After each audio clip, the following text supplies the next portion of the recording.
여름철 더위를 날리는 시원하고 달콤한 수박. 다들 수박 고르는 노하우 하나쯤 있을 겁니다. 돼지꼬리 같이 생긴데 시들시들한 거. 두들겨보고 맑은 소리가 나면 수박이 여러 거 있잖아. 그럼 이거 꼭지잖아. 이거 똥구멍이고 그럼 얘가 쬐까는 것이 맛있다고. 수박 두드려보는 거 선이 선명한 거를 사기는 하는데 꼭지가 파랗고 싱싱할 때 쪼개보면 안에가 비었어. 못 먹죠. 기분 안 좋지. 줄무늬가 진하고 배꼽이 작고 꼭지가 싱싱하고 두드리면 좋은 소리가 나는 수박. 근데 왜 그런 걸까요? 왜 그런지는 잘 모르겠는데. 이 수많은 속설들 진짜 사실일까요? 이 영상 하나로 끝내겠습니다.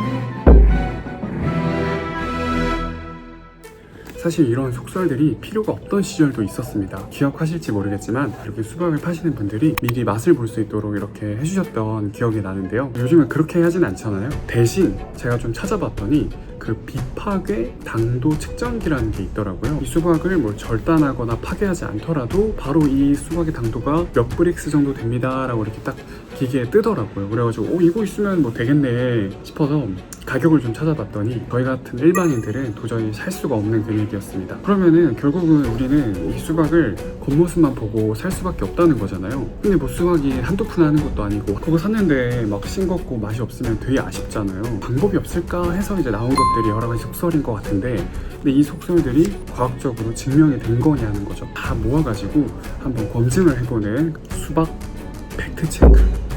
저희는 여러 속설들을 검증해줄 전문가를 찾기 시작했는데요. 수박 고를 때 되게 다양한 속설들이 있잖아요. 좀 검증해 보려고 하고 있는데, 수박연구소요?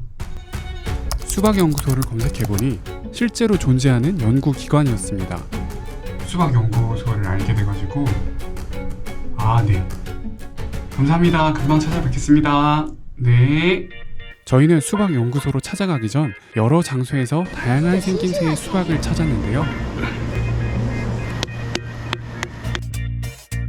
하나 주세요. 살 것 같아.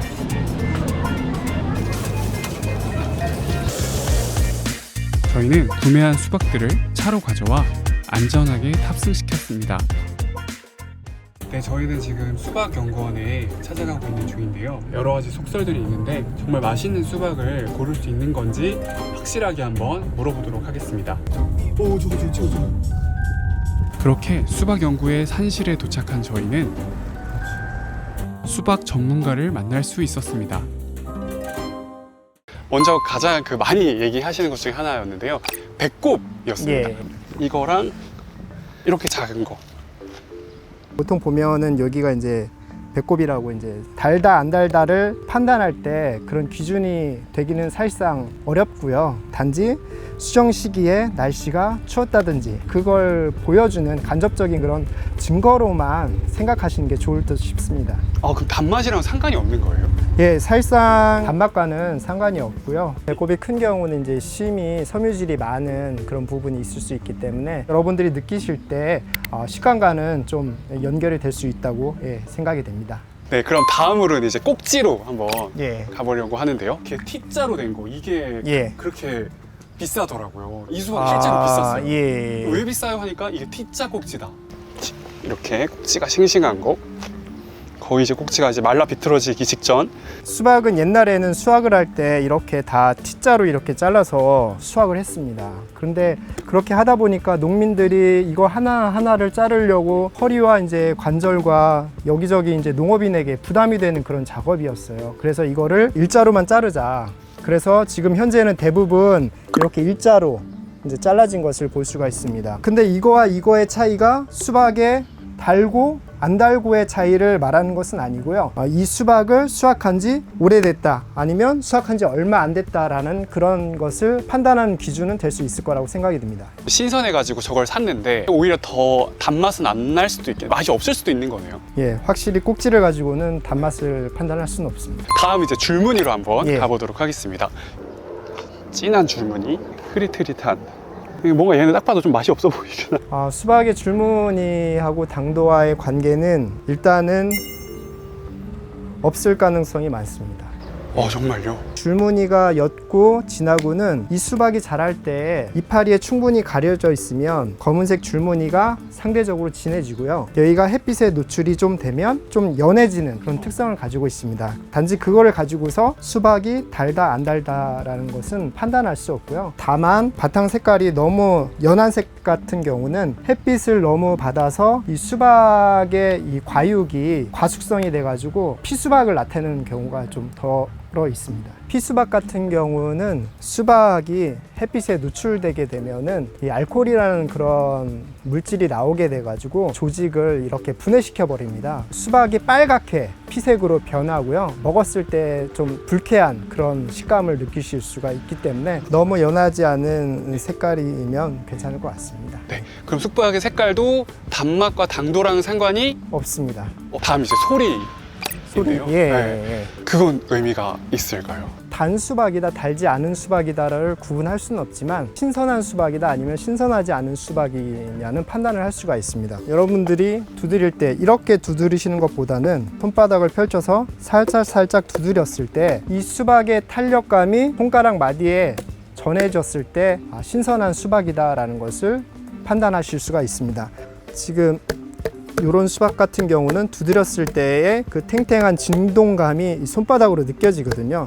요거는 두드렸을 때의 그 탱탱한 감각이 손끝으로 전혀 느껴지지가 않거든요. 약간 어두운 소리가 난다든지 그러한 것들은 수박이 피수박이거나 아니면은 그 수박 사이가 이렇게 갈라져 있는 그런 박수박일 수가 있기 때문에 한번 두드려보실래요? 네, 제가 한번 들어볼까요? 손바닥으로 이렇게 두드려 한번 이게 보세요. 진동감이 중요한 예, 거죠? 그거 하고 다르네요. 다르죠. 예, 이렇게 떨림이 있네요. 예, 그런 일반인들은 구별이 안 될 줄 알았거든요. 예, 되죠. 되네요. 예. 암컷 수박, 수컷 수박 얘기 혹시 들어보셨는지 모르겠습니다. 잠깐만 이제 갑자기 수박밭을 헤매시더니 뭔가를 손에 쥐고 돌아오시는 팀장님. 요거는 수꽃입니다. 그리고 이게 암꽃입니다.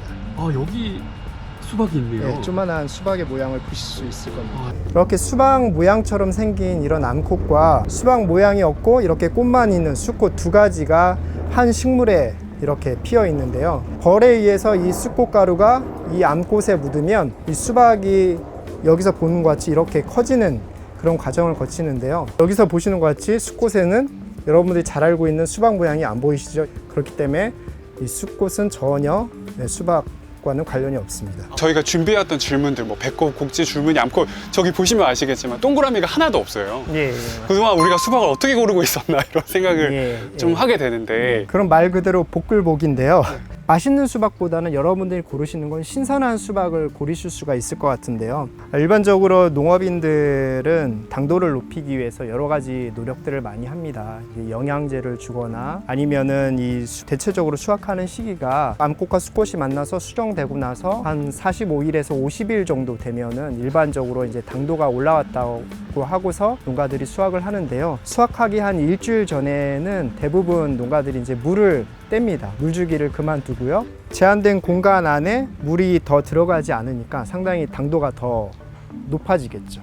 그렇기 때문에 여러분들이 드시는 일반적인 대체적인 수박들은 이런 것들을 다 지켰기 때문에 기본적으로 당도가 어느 정도 다 보장된 거라고 생각하실 수가 있을 것 같습니다. 말 그대로 수박은 햇빛이 쨍쨍한 상태에서 자라는 것들이 제일 단 수박이기 때문에 만약에 지금 수박을 사시려고 하는데 저번 주나 저저번 주에 비가 너무 많이 왔다, 날씨가 너무 흐린 날이 많았다 그러면 지금 현재 사시는 수박들은 당도가 약간 좀 덜 달 가능성이 있고요. 그 날씨도 한번 참고하셔가지고 그때 날씨가 좋았다고 하면 지금 여러분들이 드시는 수박도 아마도 달 가능성이 많을 것이라고 생각이 됩니다. 그 이준이 이제 유통 과정 예, 맞습니다. 말씀하시는 거죠? 요즘에는 당도 선별이라고 해서 11브릭스 이상 이렇게 스티커가 붙여져 나오는 그런 수박들을 볼 수가 있는데요. 그런 거는 이미 유통의 과정에서 당도가 다 선별돼서 나온 수박이기 때문에 그런 것을 보시고서 선별하면 아마 실패가 없으실 거라고 생각이 됩니다.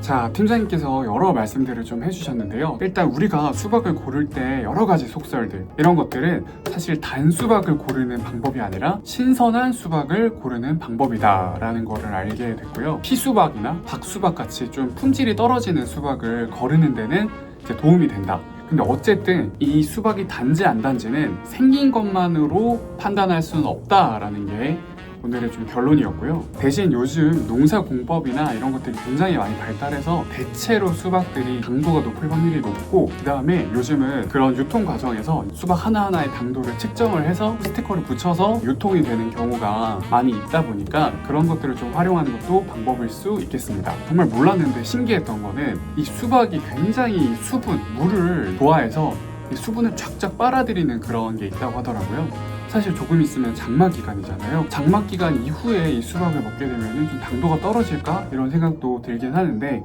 어쨌든 이번에 수박을 이렇게 많이 구매를 해둔 만큼 이번 여름은 수박으로 한번 놔보도록 하겠습니다. 이걸로 수박은 끝! 어우 무거워.